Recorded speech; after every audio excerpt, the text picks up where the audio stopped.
Bancada Fretilin exige documento associação ConocoPhillips Social tem que na cloque para público. Bancada oposição Fretilin exige ao governo atuloque documento associação ConocoPhillips Social para público, não é ia transparência, não labele ia segredo. Questão né atau se vice-chefe bancada Fretilin deputado Francisco Miranda Branco ia parlamento segunda lorong ida fulan abril tinang ne. Questão nacional, questão autonomia, questão povo tomagnya, questão Timor-Leste nian. Também da nemaca, a mim sempre exige que documentos internet tem que acesso bem ao todo. Labele ia falar sigilo, labele ia falar segredo.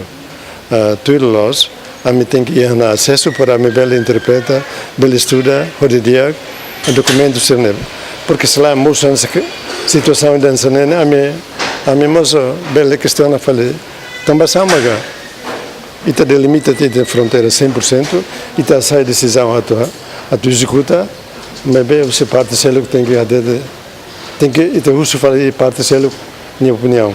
Hatamba questão né deputado Francisco de Vasconcelos ateten documento sirakne iha ona, mas deputado sira rasek maksidaukle. Documento barak problema sir lale. Se deputado sir lale documento hal musam sir jan documento ne laiha. Tambane how hudber hatete ba deputado sira. Lili itene maluk sira oposição how dian sene. Maunshana ba iha convention center explica essa sana ba mai iha parlamento nacional explica essa sana sira ne entrega tan USB ba deputado sira ne documento ne iha.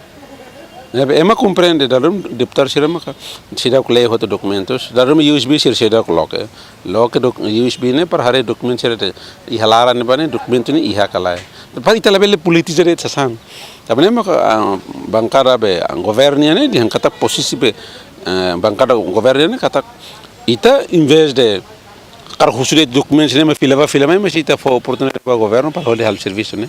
Entretanto, osang nebe estado se uja horisosa asang husi kompanhia ConocoPhillips Hotel iha campo Greater Sunrise homontante dolar americano miliang atus nen 50. Jimmy Fernandez, Clementino Maya, GMN.